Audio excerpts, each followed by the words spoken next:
Story number 1. Ever been driving at night and felt like the world just stopped breathing? That's exactly how Jake and Lena felt on Route 42, a lonely stretch of highway no one dares after sunset. They'd just come back from a weekend getaway, music blasting, the moon full, wind whipping through the cracked windows. Stars everywhere. Perfect night, right? Wrong. Jake, this place is kinda creepy, Lena muttered, hugging her jacket. Not a single house in miles. Just darkness and trees. Jake laughed. Chill, Lena, it's just a highway. Empty roads, legends. Nothing's gonna happen. Then bang, the car shuddered violently. Smoke started curling out from under the hood. Shit, car's dead, Jake groaned. He popped the hood. Lena hugged herself, whispering, I told you. This place is wrong. The air got colder. The wind carried faint whispers. Stay with us. Lena froze. Did you hear that? Yeah, probably just the wind. Jake forced a laugh, but his voice trembled. They heard scratching, low, deliberate, coming from the tree line. Not an animal, no. Something bigger. Suddenly, headlights. A car? Moving too fast, too bright, and then it vanished. Nothing behind it. Just the dark, silent highway. Lena grabbed Jake. We need to get out, now. They tried the doors, locked. Engine won't start. Lights flickering. The shadows. They moved. Long, thin, stretching out from the trees toward the highway. Watching. Waiting. The whispers got louder. Hundreds of voices overlapping. Laughing, crying, moaning. Words forming on the fogged windshield. Stay, forever. Lena screamed. Jake tried to smash the window with a wrench. Nothing. Figures stepped closer, human-shaped but twisted, limbs too long, faces pale, eyes black. They didn't move fast, but slow, deliberate, like predators. They ran down the highway. The wind howled. The shadows followed. Every step heavier, every heartbeat deafening. Then, a fog rolled in. Thick, blinding. Trees vanished. The road twisted. Miles of black. Every direction the same. They spotted a faint neon glow. Could it be a diner? Gas station? Hope. They ran. Lights flickered. Everything frozen in time. Dusty tables, cobwebs, jukebox playing distorted music. Not a single person inside. Then Lena noticed it. In the diner mirror, figures everywhere watching, smiling, mouths wide. Grotesque. Shadows moving just behind their reflections. Jake, they're in the mirrors.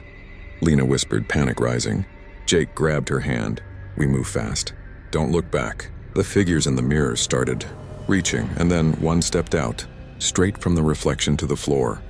Silent, watching, hungry. They ran back to the highway, fog thickening, road twisting. Figures emerging from nowhere, trees bending like they had hands reaching. Whispers chanting, stay, join us. Jake stumbled over a fallen branch. Lena screamed. Figures slowed their approach, moving toward him. Dragging him toward the fog, he kicked, ran, grabbed Lena. Whispered, panic rising. Jake grabbed her hand. We move fast. Don't look back. The figures in the mirrors started reaching, and then one stepped out, straight from the reflection to the floor. Silent, watching, hungry. They ran back to the highway, fog thickening, road twisting. Figures emerging from nowhere, trees bending like they had hands reaching. Whispers chanting, stay, join us. Jake stumbled over a fallen branch. Lena screamed. Figures slowed their approach, moving toward him. Dragging him toward the fog, he kicked, ran, grabbed Lena. They sprinted into the darkness, lungs burning. Screams echoing, shadows chasing, whispers in every direction. Minutes, hours, who knows how long. Finally dawn, light breaking, shadows disappearing. Highway normal, empty, silent. Authorities later found the car abandoned, doors unlocked, keys inside. No Jake, no Lena, just tire tracks, ending abruptly in the middle of nowhere. Locals say, if you drive Route 42 at night, you hear whispers calling your name. Stop, and you never come back. Story number 2. I'm Sam, by the way. Worked night shifts at Riverside General, one of those old hospitals nobody really talks about. Built in the 50s. Creepy, quiet, full of stories that nurses never tell interns. So it was my first solo shift. Just me, the night nurse, and the endless hallways. Nothing crazy, or so I thought. First hour was normal. Lights humming, patients breathing, monitors beeping. I was checking charts, sipping coffee, kinda bored.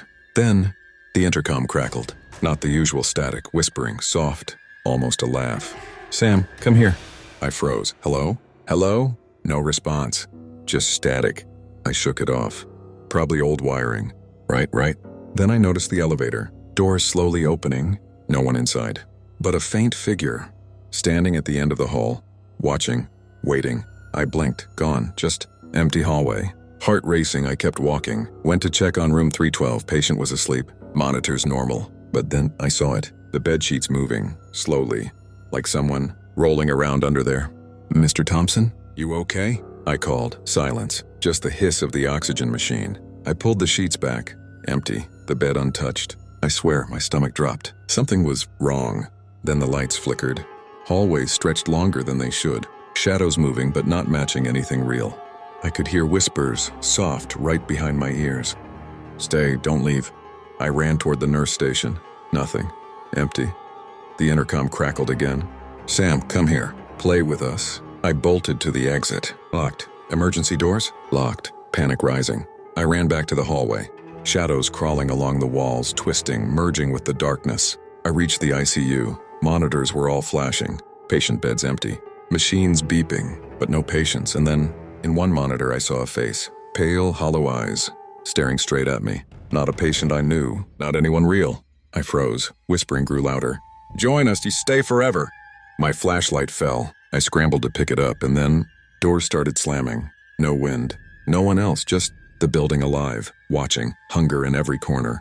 I ran, tried every stairwell, every exit. Hallways looping, ICU doors leading back to the ER, like the hospital. Didn't want me to leave. I made it to the basement, old morgue. Drawers rattling, cold air, frost forming. And then I saw them, pale figures emerging from the drawers.